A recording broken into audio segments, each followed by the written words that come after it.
সবাইকে শুভেচ্ছা জানিয়ে মাছরাঙা দেশের সংবাদে স্বাগত জানাচ্ছি নাবিলা ফেরদৌস। দেশের অন্যান্য অঞ্চলের খবরের সঙ্গে আজ থাকছে চট্টগ্রাম বিভাগের সংবাদ কর্ণফুলীর তীরে। শুরুতে গার্ডিয়ান লাইফ ইন্স্যুরেন্স সংবাদ শিরোনাম। কোটা পদ্ধতি সংস্কারের দাবিতে দেশের বিভিন্ন স্থানে শিক্ষার্থীদের সড়ক ও রেলপথ অবরোধ। হাইকোর্টের দেয়া রায়ের ওপর আপিল বিভাগের স্থিতাবস্থা। দেশে 40 ফুটের কন্টেইনারের তীব্র সংকট, পণ্য রপ্তানি নিয়ে বিপাকে ব্যবসায়ীরা, বিকল্প প্রক্রিয়ায় সমস্যা সমাধানের চেষ্টা। এবার চট্টগ্রাম বিভাগের সংবাদ কর্ণফুলীর তীরে।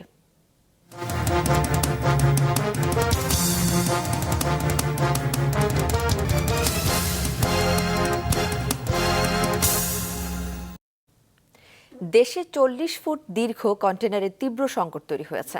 এতে পণ্য রপ্তানিতে বিপাকে পড়েছেন রপ্তানিকারকরা। শিপিং কোম্পানিগুলো বলছে, লোহিত সাগরে অস্থিতিশীলতা ও বৈশ্বিক সংকটের কারণে ট্রান্সশিপমেন্ট বন্দরগুলোতে জটের কারণে এই সংকট তৈরি হয়েছে। তবে বিকল্প প্রক্রিয়ায় সমস্যা সমাধানের চেষ্টার কথা জানায় তারা। নাজমুল সাদেকের রিপোর্ট। বাংলাদেশ থেকে পণ্য নেয়ার ক্ষেত্রে 40 ফুট দীর্ঘ কন্টেইনার পছন্দ আমদানিকারকদের। এদিকে দেশে যেসব পণ্য আসে তাতে বেশিরভাগ ক্ষেত্রে ব্যবহার করা হয় 20 ফুটের কন্টেইনার। এই কারণে 40 ফুটের কন্টেইনারের একটা সংকট সবসময়ই ছিল। সেই সংকট আরও বেড়েছে লোহিত সাগরে হুথি বিদ্রোহীদের বাণিজ্যিক জাহাজে হামলার কারণে, যাতে জাহাজগুলোকে অনেক বেশি পথ ঘুরে আসতে হচ্ছে। এছাড়া ট্রান্সশিপমেন্ট বন্দরে মাদার ভেসেলের গড় অবস্থান বেড়েছে 2 থেকে 7 দিন পর্যন্ত। এতে ভেঙে পড়েছে প্রয়োজনীয় খালি কন্টেইনার সরবরাহ ব্যবস্থা।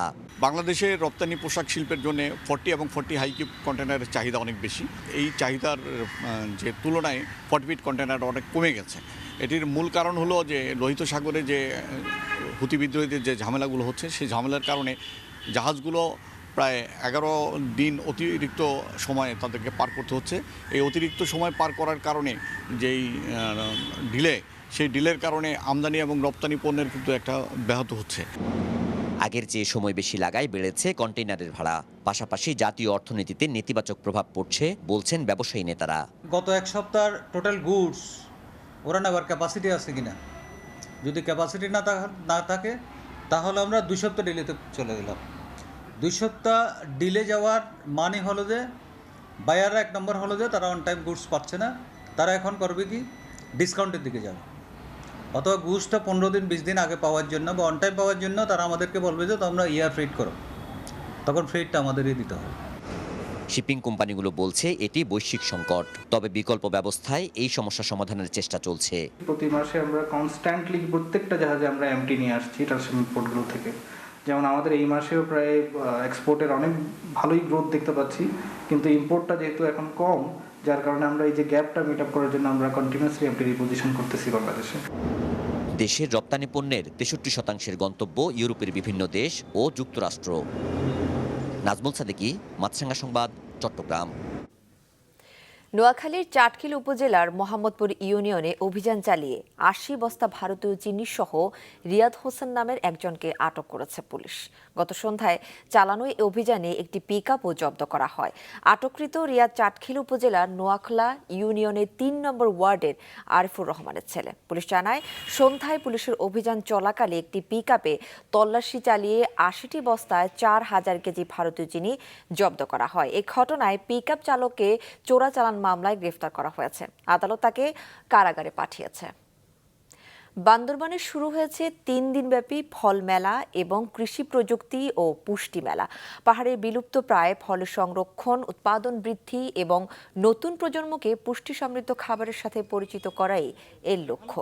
গতকাল বিকেলে কৃষি সম্প্রসারণ অধিদপ্তরের আয়োজনে এই মেলার উদ্বোধন করেন সংসদ সদস্য বীর বাহাদুর উসই সিং। আয়োজকেরা জানান, 3 দিনব্যাপী মেলায় জেলার সদরের বিভিন্ন স্থান থেকে পাহাড়ের বিলুপ্ত প্রায় বিভিন্ন ফল প্রদর্শন ও বিক্রি হবে। প্রতিদিন সকাল থেকে রাত 10টা পর্যন্ত মেলা চলবে। ব্রাহ্মণবাড়িয়ায় বাড়ছে আউশ ধানের আবাদ। বোরো ও আমনের মধ্যবর্তী সময়ে বাড়তি ফসল হিসেবে আউশের আবাদ করছে কৃষকরা। এবার লক্ষ্যমাত্রার চেয়ে উৎপাদন বেশি হবে বলে আশা করছে স্থানীয় কৃষি বিভাগ। ব্রাহ্মণবাড়িয়া প্রতিনিধি আশেক মান্নান হিমেলের তথ্য ছবিতে ডেস্ক রিপোর্ট। ব্রাহ্মণবাড়িয়ায় প্রতি বছর বাড়ছে আউশের আবাদ। চলতি মৌসুমে জেলায় 17,100 হেক্টর জমিতে এই ধানের আবাদের লক্ষ্যমাত্রা ধরা হলেও চাষ হয়েছে 17,175 হেক্টর জমিতে, যা গত বছরের তুলনায় প্রায় 1500 হেক্টর বেশি। খাদ্য ঘাটতি মোকাবেলায় সরকার আউশের আবাদ বৃদ্ধির লক্ষ্যে কৃষকদের উদ্বুদ্ধকরণ সহ বিশেষ কর্মসূচি গ্রহণ করেছে। বৃধান 82, 85 ও 98 সহ নতুন নতুন জাত সম্প্রসারণের ফলে আউশ আবাদে আগ্রহ বাড়ছে কৃষকদের। সময়টা কম 90 দিনে হয় এবং দুইটা ফসলের মাঝামাঝি সময়টা গ্যাপ থাকে সব সময়। এখন নতুন আমরা করতেছি, আশা করি ভালো ফলন পাবো। যদি কোনো পানি না আসে, না নেই, বন্যায় কোনো ক্ষতি না করে, তাহলে আশা করি আমরা এখানে ফলন পাবো প্রায় 15 থেকে 16 মণ ধান পাবো কানিপতি। আউশের আবাদ বৃদ্ধি ও উৎপাদনের লক্ষ্যমাত্রা অর্জনের কথা জানালেন কৃষি কর্মকর্তা। এই বৃদ্ধির কারণ হলো আমাদের বেশ কিছু জায়গা আছে যেখানে আউশ আবাদের উপযোগী কিন্তু কৃষকরা আগ্রহী হয় না। আমরা সে জায়গাগুলো সিলেক্ট করে সেই জায়গাগুলোতে ওই জায়গাগুলোতে আমরা এই প্রণোদনা দিয়েছি, যার ফলে আমাদের নতুন এরিয়া বৃদ্ধি পেয়েছে। সব মিলিয়ে আমরা আশা করছি কোন রকম প্রাকৃতিক দুর্যোগ যদি না হয় আমাদের লক্ষ্যমাত্রা ছাড়িয়ে যাবে। চলতি মৌসুমে জেলায় 15,600 কৃষককে প্রতি বিঘা জমির জন্য সার ও উন্নত মানের বীজ প্রণোদনা দেওয়া হয়েছে।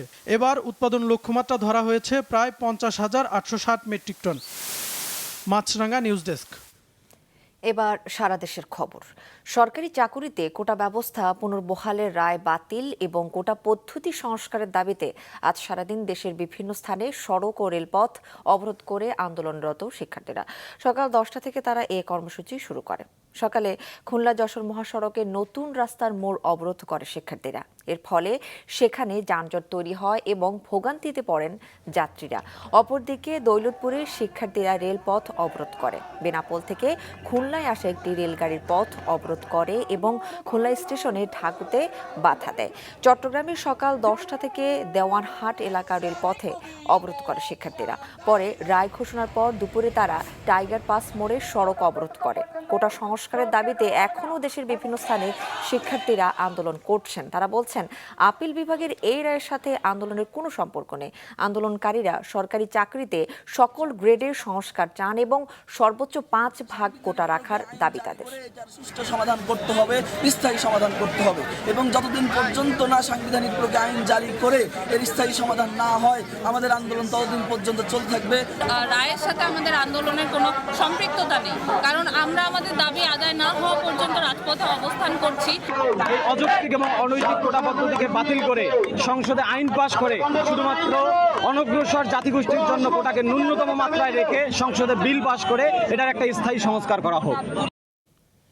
দর্শক, কিছুক্ষণ আগে চট্টগ্রাম ও সিলেট থেকে শিক্ষার্থীদের আন্দোলনের সবশেষ অবস্থা সম্পর্কে জানিয়েছেন আমাদের সহকর্মীরা। কোটা সংস্কারের দাবিতে আজকে সারা দেশের সাথে চট্টগ্রামেও কিন্তু মাঠে নেমেছে শিক্ষার্থীরা। সকাল 10টার পর থেকে মূলত তারা মাঠে নেমেছিল এবং শুরুতে এই যে যেখানে দাঁড়িয়ে আছে দেওয়ানহাট এলাকায় রেল ব্রিজের উপর তারা আন্দোলন শুরু করেছে, এখনো কিন্তু সেখানে আছে। পেছনে দেখা যাচ্ছে আন্দোলনে আছে শিক্ষার্থীরা, স্লোগান দিচ্ছে মুহুর্মুহ। সকালে কিন্তু এখানে প্রচুর শিক্ষার্থী ছিল এবং এই শিক্ষার্থীদের মধ্যে কিন্তু শুধু চট্টগ্রাম বিশ্ববিদ্যালয় যারা নেতৃত্ব দিচ্ছে তারাও নয়, বিশ্ববিদ্যালয়ের শিক্ষার্থীদের সাথে চট্টগ্রামের যে বিভিন্ন শিক্ষা প্রতিষ্ঠান রয়েছে, কলেজগুলো রয়েছে, সেই শিক্ষার্থীরাও যোগ দিয়েছিল। কিন্তু বেলা বাড়ার সাথে সাথে এই যে রেল ব্রিজের যে আন্দোলনটি সেটি কিন্তু তারা এখন নগরের অন্য সড়কগুলোতে নিয়ে যাচ্ছে। কারণ আমরা সকাল থেকে দেখছিলাম যে সড়কগুলো কিন্তু খোলা ছিল, সেখানে তারা কোনো অবস্থান নেয়নি, শুধু রেল ব্রিজেতে ছিল। সে কারণে চট্টগ্রাম রেল স্টেশন থেকে যে ট্রেনগুলো ছেড়ে যাওয়ার 10টার পরে আসলে মূলত দুটো ট্রেন ছিল, সেগুলো ছেড়ে যেতে পারেনি এবং অন্যান্য যে ট্রেনগুলো সেগুলো ছেড়ে যেতে পারেনি। কিন্তু এর বাইরে নগরের সড়কগুলোতে কিন্তু যানবাহন ছিল। কিন্তু এখন আমরা দেখতে পাচ্ছি যে সড়কও তারা অবস্থান নিয়েছেন। এখান থেকে শিক্ষার্থীরা বের হয়ে গেছেন, কিছু বিভিন্ন মোড়গুলোতে তারা অবস্থান নিয়েছেন। আমি এই মুহূর্তে আছি সিলেট সুনামগঞ্জ যে আঞ্চলিক মহাসড়ক, সেই মহাসড়কটিতে। এই মহাসড়কটি আসলে সিলেটের সাথে সুনামগঞ্জের যাতায়াতের একটি প্রধান রাস্তা। এই রাস্তাটি প্রায় 12:30 থেকে কিন্তু তার আন্দোলনকারীরা অবরোধ করে রাখেন। এই আন্দোলনের অবরোধের কারণে কিন্তু পুরো 2 কিলোমিটার জুড়ে কিন্তু রাস্তাটি অবরুদ্ধ হয়ে থাকার কারণে যান চলাচল বন্ধ হয়ে থাকায় এখানে মানুষ কিন্তু সাধারণ মানুষ কিন্তু দুর্ভোগে পোহাচ্ছেন। এদিকে প্রথম ও দ্বিতীয় শ্রেণীর সরকারি চাকরিতে মুক্তিযোদ্ধা কোটা পুনর্বহাল করে হাইকোর্টের দেয়া রায়ের উপর স্থিতাবস্থা দিয়েছে আপিল বিভাগ। প্রধান বিচারপতি ওবায়দুল হাসানের নেতৃত্বে আপিল বিভাগের পূর্ণাঙ্গ বেঞ্চ সকালে এই সিদ্ধান্ত জানায়। 4 সপ্তাহ পর এ বিষয়ে পরবর্তী সিদ্ধান্ত জানানো হবে। এ সময় আন্দোলনকারী শিক্ষার্থীদের ক্লাসে ফেরার আহ্বান জানান প্রধান বিচারপতি। পরে attorney general AM Amin Uddin জানান, আপিল বিভাগ স্থিতাবস্থা বজায় রাখতে বলেছেন। কোটা পদ্ধতি বাতিল করে 2018 সালে 4 অক্টোবর পরিপত্র জারি করে জনপ্রশাসন মন্ত্রণালয়। এর বৈধতা চ্যালেঞ্জ করে 2021 সালে রিট হয়। এ রায়ে গেল 5 জুন কোটা পদ্ধতি বাতিলের পরিপত্রকে অবৈধ ঘোষণা করে কোটা ফিরিয়ে দেয় হাইকোর্ট। আজ তার উপর স্থিতাবস্থা জারি হলো, ফলে কোটা আপাতত বাতিলই থাকছে। নদ নদীর পানি কমতে শুরু করায় দেশের বিভিন্ন স্থানে বন্যার পানি নামতে শুরু করলেও মানুষের দুর্ভোগ কমেনি। সিলেট, সিরাজগঞ্জ, রাজবাড়ী সহ পানিবন্ধী মানুষদের মধ্যে দেখা দিয়েছে পানিবাহিত নানা রোগ। বিস্তারিত ডেস্ক রিপোর্টে। সিলেটে পানি কমার সঙ্গে সঙ্গে ছড়াতে শুরু করেছে পানিবাহিত নানা রোগ। বেশিরভাগই পেট ব্যথা, ডায়রিয়া ও চর্মরোগে আক্রান্ত হচ্ছেন। জমে থাকা পানি কালো রং ধারণ করে ছড়াচ্ছে দুর্গন্ধ। স্বাস্থ্য অধিদপ্তরের তথ্য মতে গত কয়েকদিনে 81 জন ডায়রিয়া, 32 জন শ্বাসতন্ত্রের সংক্রমণ, চর্মরোগে আক্রান্ত হয়েছে 50 জন। এছাড়া অন্যান্য রোগে আক্রান্ত হয়েছে আরও 653 জন। এদের মধ্যে বেশিরভাগই নারী ও শিশু। পেটও বেদনা এবলেও আমার সমস্যা করে, বেদনা করে, তাপ থাকে লগে ওই যে ওইটা বাচ্চা তোর ফাবো ফুলির যেন ফেক ফাবো রাইছিল ঘুমাই না জলার খাব জানি। পানিত নামার পরে অনেক অনেক চুলকানি গোটার মতো হয়। খাও জানি আর মোটামুটি চাকা বান্ধিলে ফসিয়া ফুজবার হয়। স্বাস্থ্যসেবা নিশ্চিত করতে 136টি মেডিকেল টিম কাজ করছে। পাশাপাশি র্যাব ও সিটি কর্পোরেশনের মেডিকেল দল মাঠ পর্যায়ে কাজ করছে বলে জানিয়েছে সিভিল সার্জন। 136টি মেডিকেল টিম প্রত্যেকটি আশ্রয় কেন্দ্রে বন্যা কবলিত মানুষের সেবায় আমরা কাজ করেছি। বন্যা কবলিত যে বিভিন্ন ধরনের পানিবাহিত রোগের প্রকোপতা দেখা দেয়, এই ধরনের কোনো তথ্য আমাদের জেলাতে নাই। সিরাজগঞ্জেও চরম দুর্ভোগে আছেন বানভাসী মানুষ। জেলার 5টি উপজেলার 36টি ইউনিয়নের 98,000 মানুষ পানিবন্দী। পৌর এলাকার রানীগ্রাম ও বিয়ারাঘাট, সয়দাবাদ, ছাতিয়ানতলী ও মোড়গ্রামেও পানি নামেনি। গত 10 দিনে বন্যার পানিতে চলাচল ও তা ব্যবহার করার কারণে অনেকের হাতে পায়ে পানিবাহিত রোগের লক্ষণ দেখা গেছে। আছে খাবার ও বিশুদ্ধ পানির সংকট। কোনো সহযোগিতা নাই, আমাদের আধা কেজি চাউলও দেয় নাই। কোনো সরকারি লোক দেখি নাই, সে কোনো কিছু আমাদের সান্ত্বনা দেওয়া তাও না। কালকে সকাল থেকে আজকে খাবার হবে, এক পালু দিয়ে যে মরিচ দিয়ে একটা ডিম দেওয়া হবে, আনতে পারি সরাইতেছি কি আমাকে সাহায্য কোনো মেম্বার কেউ দেখতে পারে না। কি টাঙ্গাইলের প্রধান 3টি নদীর পানি কমতে শুরু করেছে। তবে শাখা নদীগুলোর পানি বাড়তে থাকায় কোথাও কোথাও সার্বিক বন্যা পরিস্থিতির অবনতি হয়েছে। জেলার কয়েকটি উপজেলার বিস্তীর্ণ জনপদের বাড়িঘর, হাট বাজার, ফসলি জমি সহ অন্যান্য স্থাপনা এখনও বন্যার পানিতে তলিয়ে আছে। এদিকে প্রধান নদ নদী সমূহের পানি কমায় গাইবান্ধা, কুড়িগ্রামে সার্বিক বন্যা পরিস্থিতি উন্নতি হয়েছে। মুজাহিদ সাকিফ, মাছরাঙ্গা নিউজ ডেস্ক। দর্শক, সিরাজগঞ্জ থেকে বন্যা পরিস্থিতি জানিয়েছেন সহকর্মী মাহমুদুল হাসান। 6টা থেকে যমুনা পানি বিকাল 3টা পর্যন্ত আরও 3 সেন্টিমিটার কমে এখন বিপদসীমার শহররক্ষা বাঁধের হাট পয়েন্ট এলাকায় 36 সেন্টিমিটার উপর দিয়ে প্রবাহিত হচ্ছে। পানি কমার সাথে সাথে কিন্তু মানুষের দুর্ভোগ যে কমে গেছে তা কিন্তু না, মানুষের দুর্ভোগ কিন্তু এখনও আছে। জেলার 98,000 মানুষ কিন্তু এখনও পানিবন্দী আছে। 5টি উপজেলার 34টি ইউনিয়নে এ সকল পানিবন্দী মানুষ কিন্তু মানবেতর জীবনযাপন করছে। তবে জেলার সার্বিক বন্যা পরিস্থিতি আগামী 4-5 দিন যদি আর বৃষ্টিপাত না হয় তাহলে অনেকটাই স্বাভাবিক হয়ে যাবে। এদিকে বন্যার সাথে সাথে কিন্তু সিরাজগঞ্জের ভাঙন কিন্তু বিভিন্ন জায়গায় অব্যাহত আছে। তার মধ্যে কিন্তু শাহজাদপুর উপজেলার হাটপাচিল থেকে জালালপুর পর্যন্ত এবং চৌহালি উপজেলায় ভাঙন অব্যাহত আছে। 2012 সালে চট্টগ্রাম নগরের বহদ্দার হাটে নির্মাণাধীন ফ্লাইওভারের 3টি গার্ডার ধসে 13 জন নিহত হওয়ার ঘটনায় করা মামলায় 8 জনের 7 বছর করে কারাদণ্ড এবং 3 লাখ টাকা করে জরিমানার আদেশ দিয়েছে আদালত। দুপুরে চট্টগ্রামের 4র্থ অতিরিক্ত মহানগর দায়রা জজ শরীফুল আলম ভূঁইয়ার আদালত এই রায় দেন। দণ্ডিতরা হলেন Mir Akhtar and Parisha trade systems Bohoddar Hat ফ্লাইওভারের project manager Mohammad Giasuddin, supervision engineer Mohammad Monjurul Islam, quality control engineer Abdul Hai, Mohammad Mosharraf Hossain Riaz, director প্রকৌশলী মোহাম্মদ শাহজাহান আলী, আব্দুল জলিল, আমিনুর রহমান ও রফিকুল ইসলাম। রায় ঘোষণার সময় ৮ আসামি আদালতে উপস্থিত ছিলেন। আসামি পক্ষের আইনজীবী অ্যাডভোকেট SM নুরুল ইসলাম রায়ের বিরুদ্ধে আপিল করার কথা জানিয়েছেন। সরবরাহ বাড়ায় এক সপ্তাহের ব্যবধানে দিনাজপুরের হিলিতে দেশীয় ও আমদানিকৃত রসুনের দাম কমেছে কেজিতে 40 টাকা থেকে 60 টাকা। আগে প্রতি কেজি দেশি রসুন 220 টাকা থেকে 260 টাকায় বিক্রি হলেও এখন এর দাম 180 থেকে 200 টাকা। এছাড়া আমদানি করা চায়না রসুন 180 টাকা দরে বিক্রি হচ্ছে, যা আগে ছিল 240 টাকায়। রসুনের দাম কমায় খুশি নিম্ন আয়ের মানুষজন। হিলি বাজারের রসুন বিক্রেতারা জানিয়েছেন, মৌসুম শেষ হয়ে যাওয়ায় দেশীয় রসুনের সরবরাহ কমে গেছে। বর্তমানে নাটোর সহ দেশের বিভিন্ন অঞ্চলে দেশীয় নতুন রসুন উঠতে শুরু করেছে। এছাড়া চায়না থেকেও দেশে রসুন আমদানি শুরু হয়েছে। এতে দেশের বাজারে রসুনের দাম কমেছে। দিনাজপুরের হিলিতে 4টি ওষুধের দোকানকে 21,000 টাকা জরিমানা করেছে ভ্রাম্যমাণ আদালত। দুপুরে উপজেলা স্বাস্থ্য কমপ্লেক্স গেট, CP রোড ও বাজারের বিভিন্ন ওষুধের দোকানে অভিযান চালায় ভ্রাম্যমাণ আদালত। অভিযানে মেয়াদ উত্তীর্ণ ওষুধ ও ফিজিশিয়ান স্যাম্পল বিক্রি এবং প্রেসক্রিপশন ছাড়া অ্যান্টিবায়োটিক সহ বিভিন্ন ওষুধ বিক্রির সত্যতা পাওয়া যায়। ভবিষ্যতে এ ধরনের অসঙ্গতি বিষয়ে মালিকদের সতর্ক করে ভ্রাম্যমাণ আদালত।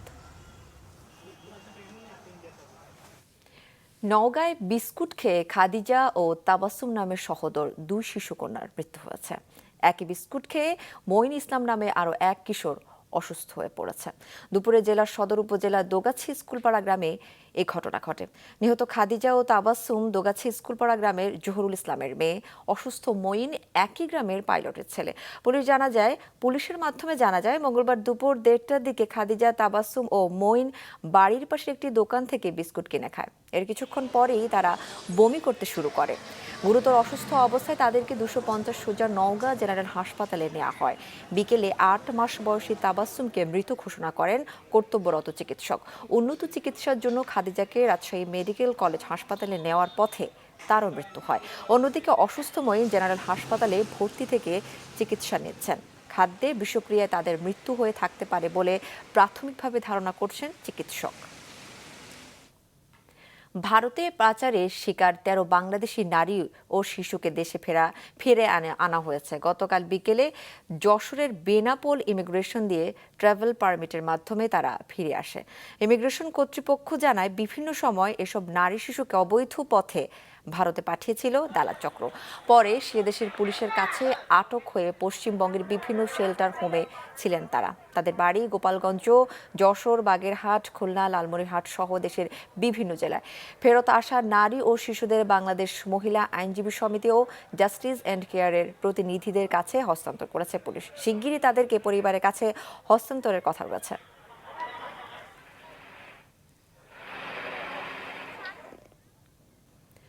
প্রশ্ন ফাঁস চক্রে জড়িত পিএসসির সাবেক গাড়ি চালক আবেদ আলীর বাড়ি মাদারীপুরে। স্থানীয় উপজেলার চেয়ারম্যান পদে প্রার্থী হওয়ার জন্য 2 বছর ধরে ধীরে সক্রিয় হচ্ছিলেন স্থানীয় রাজনীতিতে।